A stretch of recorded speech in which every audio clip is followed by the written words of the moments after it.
الحمدللہ رب العالمین الصلاۃ والسلام علی سید الانبیاء والمرسلین وعلی آلہ واصحابہ اجمعین اما بعد اعوذ باللہ من الشیطان الرجیم بسم اللہ الرحمن الرحیم بحمد اللہ تعالی رب ذوالجلال کے احسان اور کرم سے سبق شروع ہوگا آپ کا سورۃ الجن شیفہ کی 14 نمبر شیفہ سے آگے ملاحظہ کیجئے۔ اعوذ باللہ من الشیطان الرجیم بسم اللہ الرحمن الرحیم وَأَمَّا الْقَاسِطُونَ فَكَانُوا لِجَهَنَّمَ حَطَبًا وَأَمَّا الْقَاسِطُونَ اور وہ لوگ جو ظالم ہیں، جو اللہ تعالیٰ جل وعلا کے ساتھ کسی کو شریک ٹھہرانے والے ہیں، فَكَانُوا لِجَهَنَّمَ حَطَبًا بے شک وہ جہنم کا ایندھن ہے۔ الحطب ایندھن کو کہتے ہیں، یعنی جو ایندھن ہوتا ہے جس سے آگ جلائی جاتی ہے اس کو عربی میں حطب کہتے ہیں۔ پچھلی آیت برکہ میں آپ یہ پڑھ چکے ہیں کہ جنات نے یہ کہا وَأَنَّ مِنَّا الْمُسْلِمُونَ وَمِنَّا الْقَاسِطُونَ، ہم میں کچھ وہ ہیں جو مسلمان ہیں اور کچھ وہ ہیں جو قاسط ہیں، یعنی برابری کرنے شرک کرنے والے اللہ تعالیٰ کے ساتھ ظالم ہیں۔ فَمَنْ أَسْلَمَ فَأُولَئِكَ تَحَرُّوا رَشَدًا، تو جس کسی نے اسلام قبول کر لیا، اللہ تعالیٰ کو حکم مان لیا اور اس نے اپنے لیے بھلائی کا راستہ اختیار کیا، بھلائی کو سوچا ہے۔ وَأَمَّا الْقَاسِطُونَ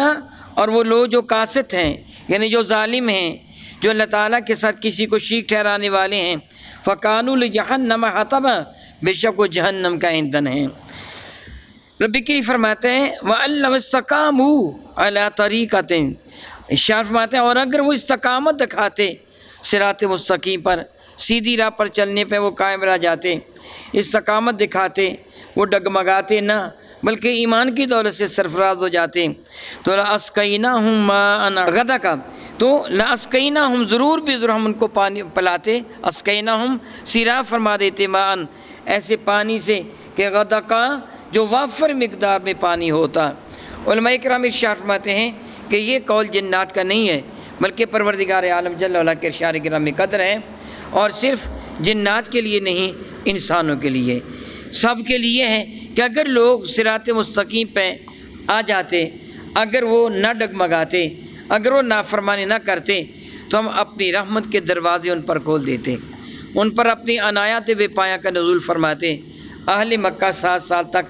قحط کی مصیبت پہ مبتلا ہو گئے تھے، ان پر بارش کو اللہ تعالیٰ نے روک دیا تھا۔ اگر اہل مکہ ایمان لے آتے، وہ اللہ تعالیٰ کی نافرمانی نہ کرتے، تو اللہ تعالیٰ ان کو وافر مقدار میں پانی کی دولت عطا فرماتا۔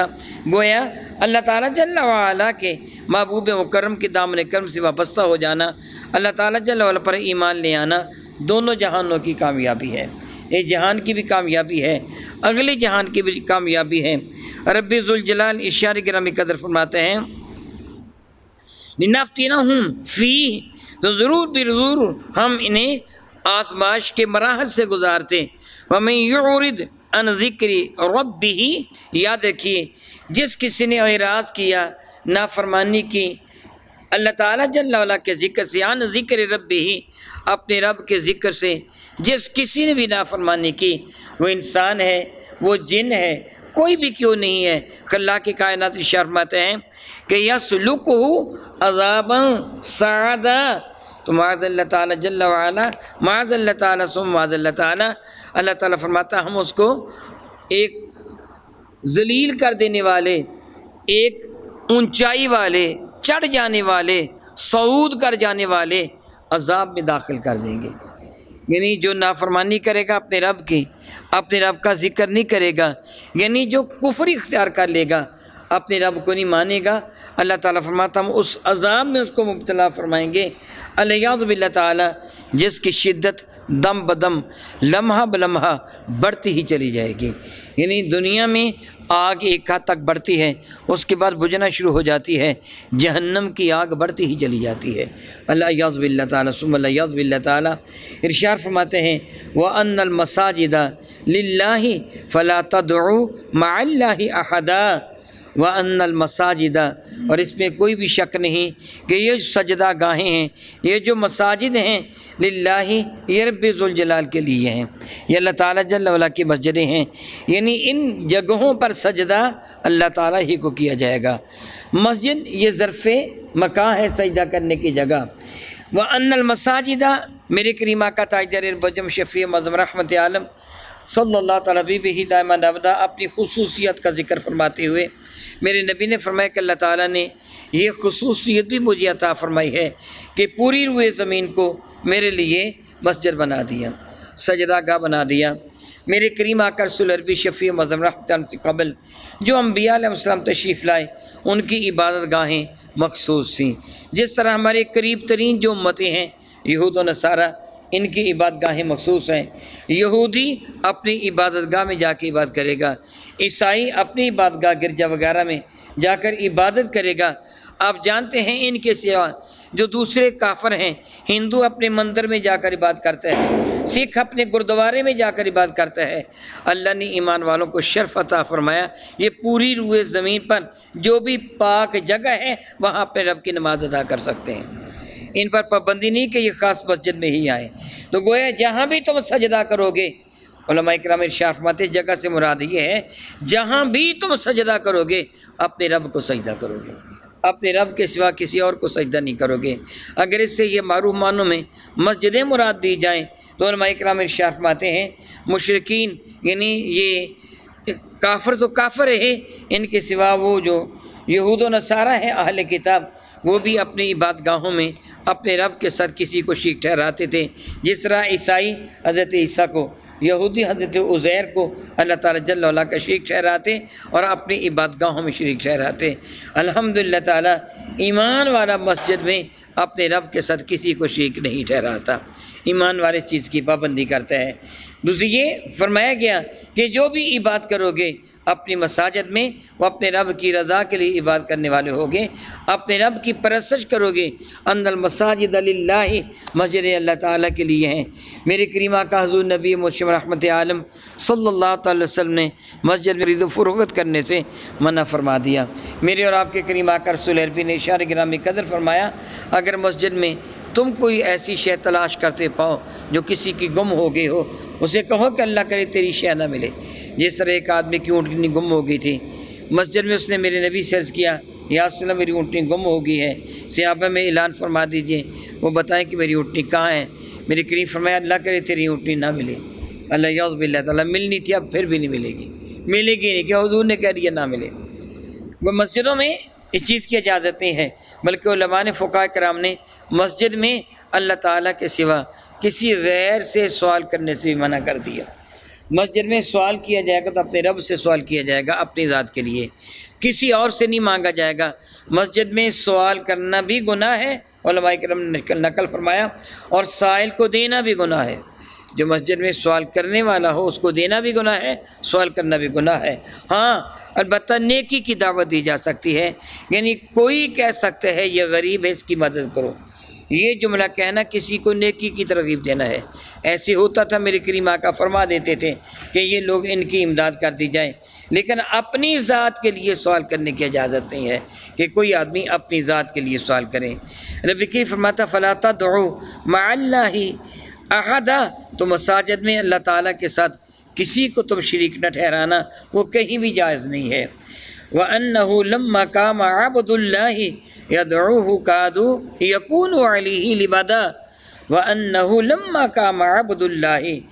وَأَنَّهُ بے شک وہ لما قام جب قیام فرمایا عبد اللہ اللہ تعالیٰ جل وعلا کے بندے نے یدعوہ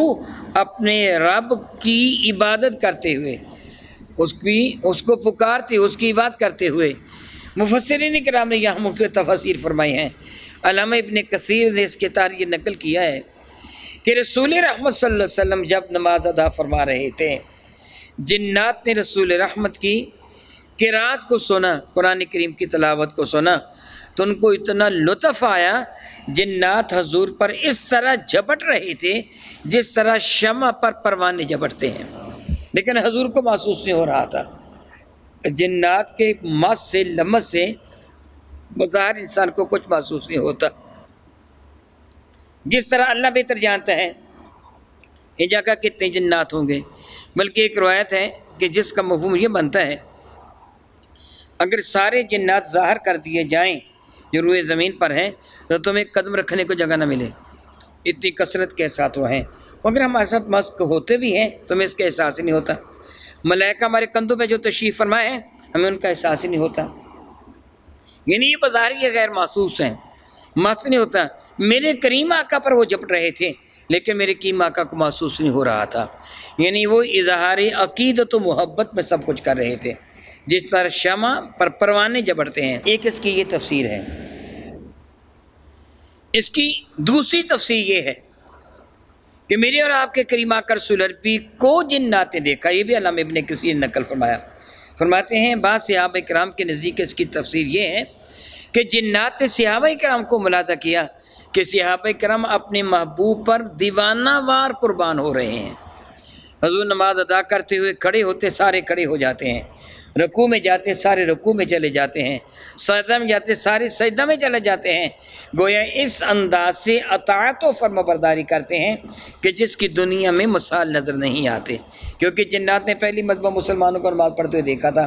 اسی طرح کفار بھی بڑے متاثر ہوتے تھے جب مسلمانوں کو نماز پڑھتے دیکھتے تھے کہ دیکھو ایک آدمی سر جھکاتا ہے تو سارے کے سارے بلا کم و کاس اس کے پیچھے اسی طرح سر جھکا لیتے رکوع میں اور اسی طرح سجدہ میں، یعنی ایمان والا کس قدر اطاعت و فرمانبرداری کرتا اپنے امیر کی۔ اس کا دوسرا ترجمہ یہ ہے۔ علامہ ابن کثیر نے اس کی تیسری شرح جو بیان کی ہے وہ یہ ہے کہ کفار جن و انس رسول رحمت کو جب نماز ادا کرتا دیکھتے تو اتنے جل بن جاتے گویا وہ چاہتے ہم حملہ کر کے اللہ یعوذ باللہ تعالیٰ ان کو ختم کر دیں۔ رب کائنات ان کی بری اس جو خواہش تھی کبھی بھی اس کو پورا نہیں ہونے دیا۔ واللہ یعصمک من الناس کے تحت اللہ تعالیٰ نے ہمیشہ اپنے محبوب سے اپنے محبوب کی حفاظت فرمائی ہے۔ تو اللہ تعالیٰ اشارہ فرماتے ہیں وَأَنَّهُ لَمَّا قَامَ عَبْدُ اللَّهِ، اور بے شک جب اللہ کے وہ بندے ہر جگہ سے مراد میرے نبی ہوں گے، خواہ وہ جنات حضور پر دیوانہ وار قربان ہوتے تھے پھر بھی میرے نبی مراد ہیں، اگر صحابہ کرام میرے آقا کی اطاعت پہ سر جھکاتے تھے پھر بھی میرے نبی مراد ہیں، اگر کفار جن اور انسان اس چیز کے متمنی تھے ہم ان پہ حملہ کریں پھر بھی میرے نبی مراد ہیں۔ اس جگہ اللہ تعالیٰ نے